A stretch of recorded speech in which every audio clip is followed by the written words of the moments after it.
There's a lot of people wondering exactly what Friends in the West is. And I thought I'd just take this opportunity to talk about Friends in the West and share how it started. Friends in the West started during the Cold War years in the Soviet Union. I got introduced to the problems on a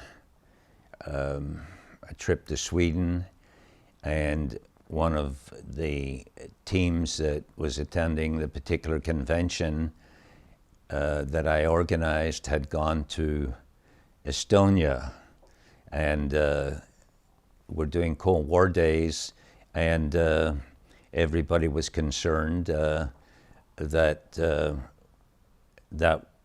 on that trip we're careful because some churches were closed down, some churches operated behind the scenes, and they were called underground churches. But it was a team of Christian businessmen that went to Estonia to speak at the Baptist church there. And at that time, journalists from Canada was covering the conference because I was from the city of Calgary, and she was with a newspaper there, and she had asked me if she could go along, and I thought, oh, that might be a bit difficult.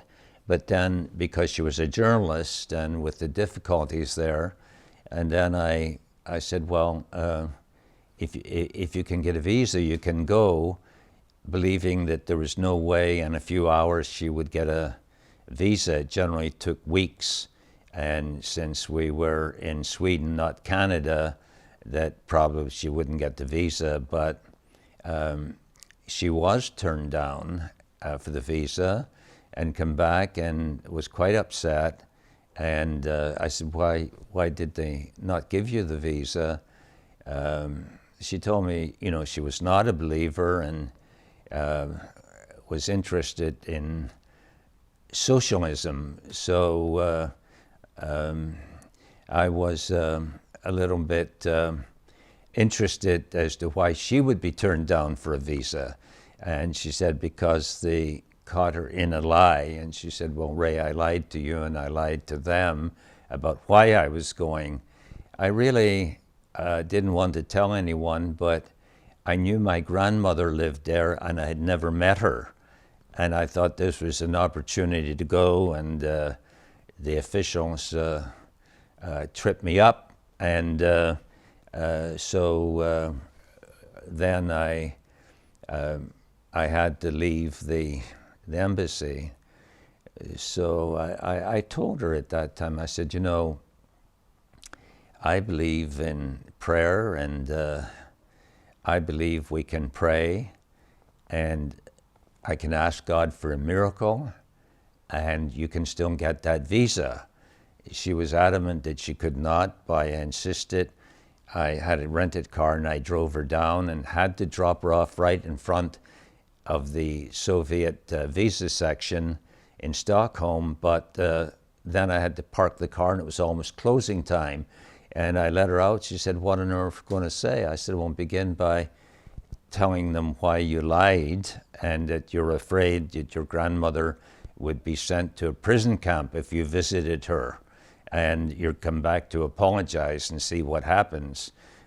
She said, well, I said, you know, I've got to park the car, run in before they close the door. By the time I parked the car and was walking back, there she was out of the visa section, holding up her passport. She'd got the visa, and went along with everybody else. And then at the Baptist church then, the pastor's son and daughter were praying that God would lead them to the most dedicated Christian, because they wanted to share some news of the persecuted church. So they took her in the trunk of their car, and took her to a meeting in the forest. And of all the young people, and gave her a huge file of documents of Christians who were in prison for their faith. And she brought it back to me and said, Ray, you know, these people that you're working with have everything. The people back there have nothing. And these people in prison, and all the documents were addressed, dear friend in the West. And that's how we started the organization Friends in the West. It came out of those documents. And that was the beginning of Friends in the West. It took some time. And we called ourselves Friends in the West, and that's how the name came about.